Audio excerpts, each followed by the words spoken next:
Hello Mila, hello Jack. Hello everybody else who's watching, and welcome to Storytime with Grandad. Today's book is from the Clangers, and it is The Hoopicopter. Tiny Clanger was upset. She sat on a lump of moon rock and gazed glumly into the dark sky. All the other Clangers had gone indoors to have green soup, but she had felt too miserable to eat, so she stayed outside and was sitting staring at something that looked like a rather untidy star. In fact, it was a rather untidy star. It was the nest of the iron chicken, a floating heap of pieces of old iron, plastic and electronic equipment that had been lost by various spacecraft as they zoomed about. The iron chicken had gathered them together to make her nest. Tiny Clanger was upset because she wanted to go and see her new friend, the Iron Chicken.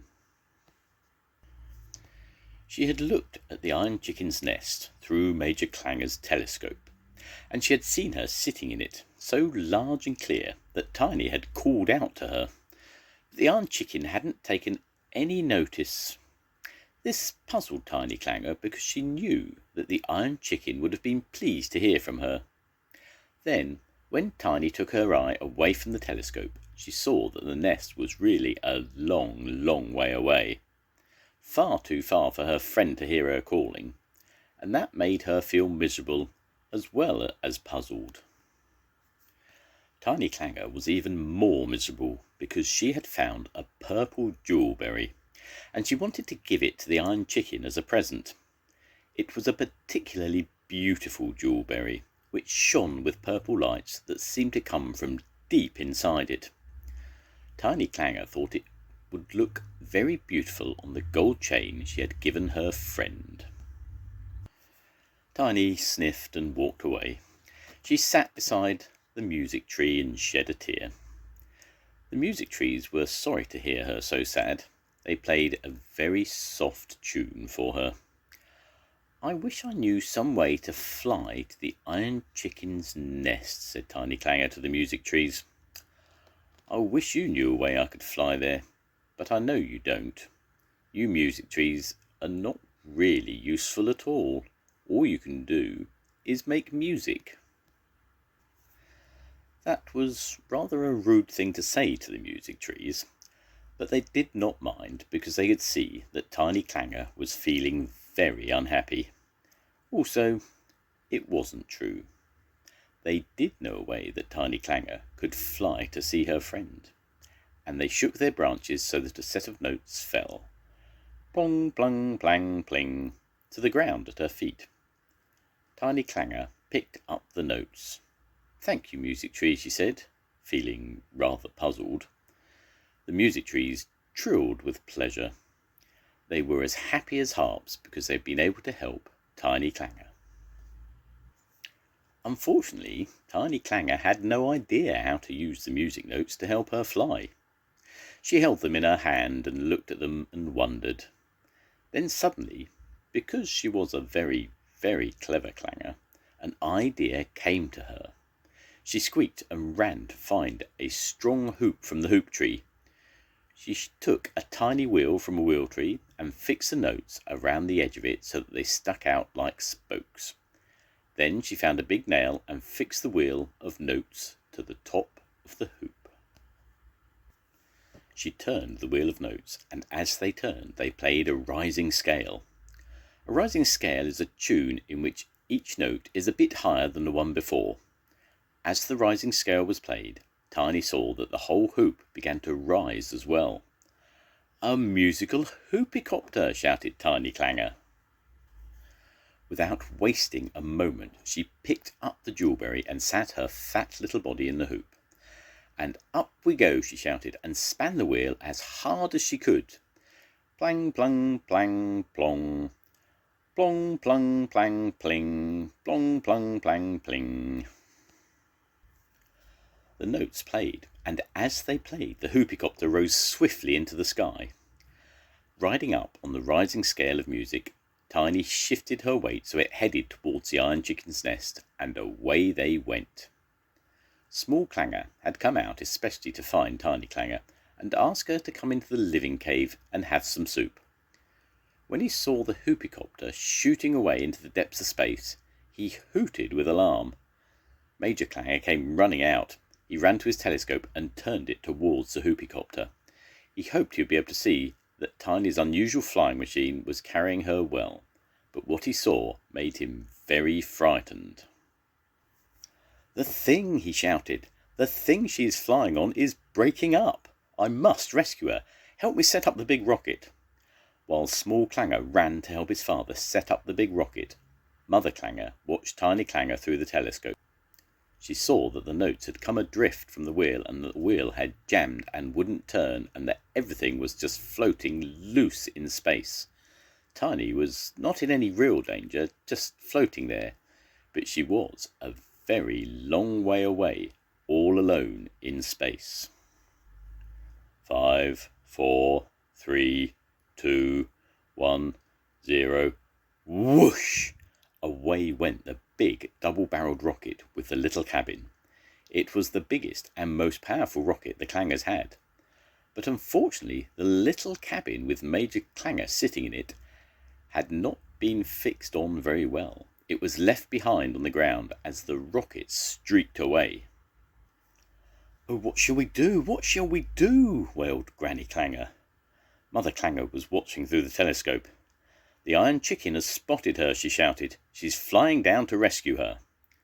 Tiny Clanger was very pleased to see her friend come swooping down from the sky. The Iron Chicken picked her up quite gently and lifted her to her untidy nest. So Tiny had arrived quite safely after all. "We must rescue her," cried Major Clanger. "We must fetch her back. Tiny is a very naughty Clanger. She should not have gone flying without asking us first." "She seems to be enjoying herself," said Small Clanger, who was watching through the telescope.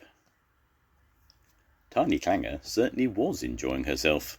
She'd given the jewelberry to the Iron Chicken, who was quite delighted with it, and now the two of them were sitting having a cup of whatever it is Iron Chickens have for tea, and chatting about whatever Clangers and Iron Chickens chat about. She was in no hurry to go home.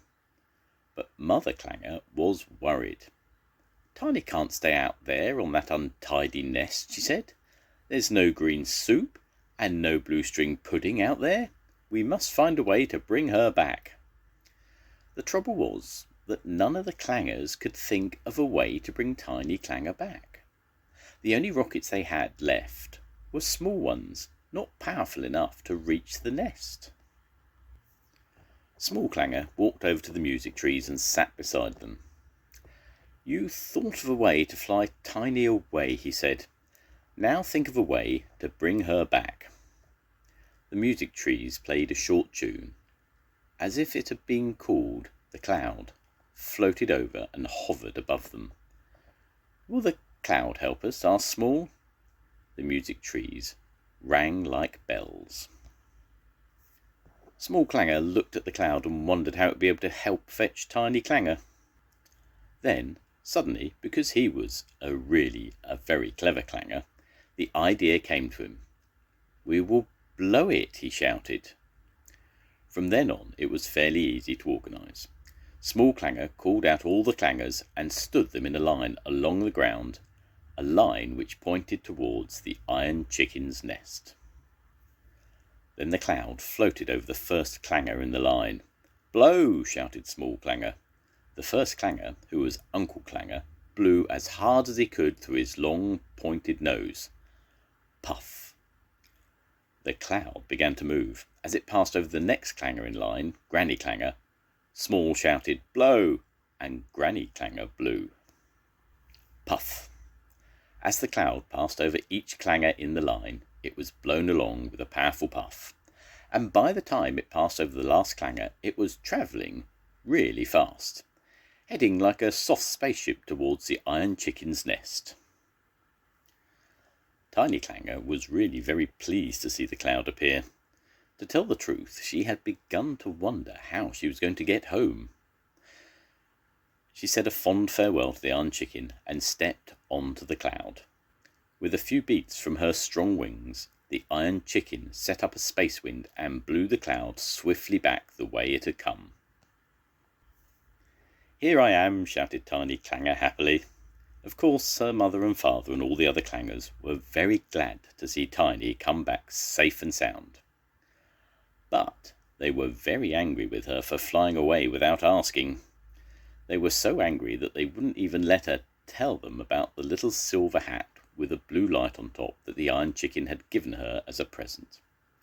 They sent her straight to her bed cave and slammed the lid down. Before she curled up to sleep, Tiny Clanger pressed a button on her silver hat. Beep beep it went. As you have probably guessed, the silver hat was a tiny two-way radio. Tiny Clanger was now able to talk to her friend whenever she wanted to. "Good night, Iron Chicken," said Tiny Clanger. "Thank you for a lovely tea party, and thank you for the hat. You do give really useful presents."